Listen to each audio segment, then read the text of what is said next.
Welcome to footballgameplan.com, where football makes sense. I'm Emery Hunt, the czar of the playbook. Bring you our NFL Week 13 preview between the Tampa Bay Buccaneers and the Denver Broncos. Now let's take a look at some keys to victory for both teams, starting with the Bucs.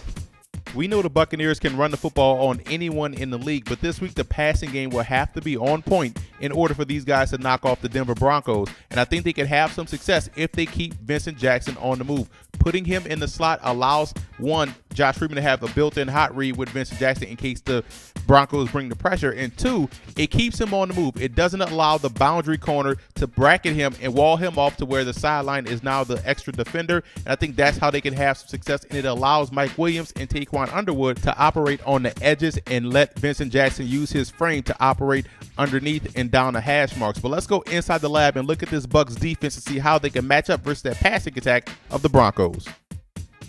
For the Bucs this week, mission number one is getting pressure on Peyton Manning. And what I have drawn up on the board is different ways they can apply pressure by utilizing stunts and also banjo coverage to get effective pressure and throw off the timing of the passing game. Up here, we're going to have a quarter half type of stunt. Down here, we're going to have a double Z banjo type of stunt. Quarter half designates what these guys do back here. You're going to have quarters on this side with this cornerback. Strong safety has a quarter of the field. Free safety has the hash, which means we're going to man up on this wide receiver right here, and he's going to effectively have his cover two responsibility. He's going to get the jam and drop back into this soft zone right here. So he's going to be tight on the line of scrimmage, throwing off the timing and releasing, trying to funnel him inside to the free safety, so that way the free safety doesn't have to breakneck across the field. So cover two coverage on this side, quarters on this side, and everyone else has their responsibilities, except we're going to send the weak side backer in the hole, down the A gap, trying to get that immediate pressure, because the tackle, the three technique, will drop back into his hook to curl responsibility. Defensive end coming around the end. We have a twist right here between the end and the tackle. They'll communicate on who goes first. They can either make a me-you call to see who's going to go first, and they're going to twist and try to dominate this gap here. Backer is going to drop back into his curl out responsibility. Middle linebacker dropping back to hook to curl. So you effectively have your under coverage protected. You have your quarters cover protected, because now you have two guys over here. You can effectively make the plays on the tight end and the receiver.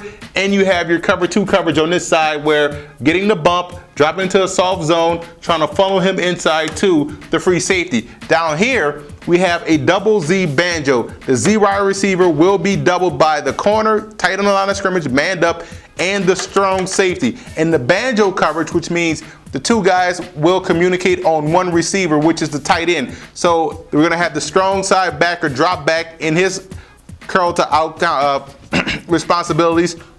So if the tight end comes this way, it's the strong safeties guy. If the tight end breaks in, he's going to have to get covered by the unlikely source, the three techniques. So who's going to also drop back? So they're banjoing this tight end on this side. We're going to send the middle backer down the A gap. We got double A gap pressure. Tackle is going to line up on the nose and shoot the right side of the A gap, and the middle linebacker is going on the left side. The defensive end is going to show pressure, and if this back releases, this is the defensive end's guy to follow him, and we're sending the outside backer down. Cover one, free safety back deep to effectively get to either side, whichever one needs the help. So two different ways the Bucs can effectively apply pressure on Peyton Manning, and we know the Bucs secondary has the athleticism. They have the ball skills to pick off passes, and if you're going to get turnovers versus Peyton Manning, you have to make them count, and you have to influence that by getting pressure up front, and they can do so by utilizing double Z banjo stunt and also a quarter half stunt versus the Denver Broncos.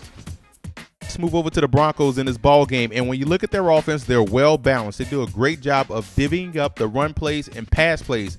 This week, look for them to go more pass happy versus the Bucs secondary. Why? Because they're thin back there. Injuries and suspensions has depleted the Bucs secondary on the corners. They may even move Rondé Barber to corners to help compensate. And that leads me to my point. You got to find where he is on the defense and go opposite.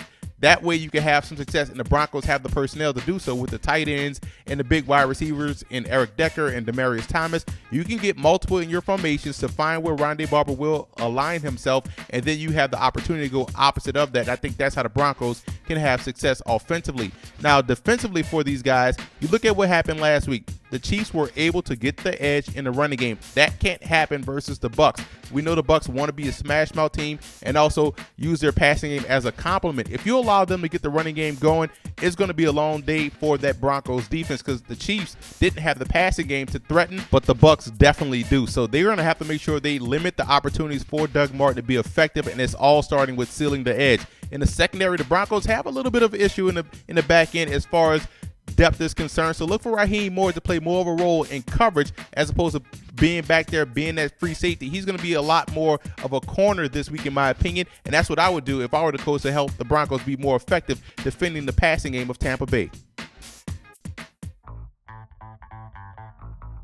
The X factor for the Buccaneers will be controlling the tempo and the pace of the ball game. If they can do that on the road, especially in Denver where guys can get winded, it goes a long way in these guys being successful throughout the course of the game. But it all starts with getting the running game going. For the Broncos, the run defense has to be the X factor. They have to stop the run and don't allow the Bucs to be a well-balanced attack because that's a dangerous Bucs team when they're able to run as well as when they're able to throw the football effectively.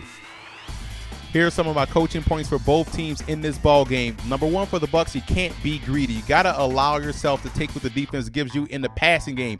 And second, you want to speed up to slow down. Try to get an early lead, then lean on that running game. Keep guys fresh and not get winded. And you got to get off the field defensively versus Peyton Manning. And for the Broncos, misdirection. The Bucs will try to fly to whatever the first threat is. Coming back the other way allows you opportunity to hit big plays in the passing game as well as on the ground. And Champ Bailey versus Vincent Jackson will be the matchup. I would lock him on V-Jack throughout the course of the game no matter where he lines up. And you want to make this game Josh Freeman versus Peyton Manning. Take away the run completely, put it all on the passing game, force Freeman to match throws with Manning, and that's how you can win the ball game.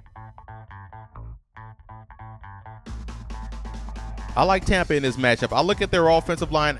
Even with the injuries, they're still able to run the football, and that's going to be the biggest key. One, it chews up the time of possession, and it allows your defense to get fresh. And the Bucs defensive front will be able to get pressure on Peyton Manning, and they have a guy in the back end in Ronde Barber that can make plays and dictates where you go with the football. So I think all involved, I think the Bucs have enough to go out there to Denver and come away with the victory. And I want to give a huge shout out to Bronco fan forums and Buccaneer fan forums for always showing football game plan support.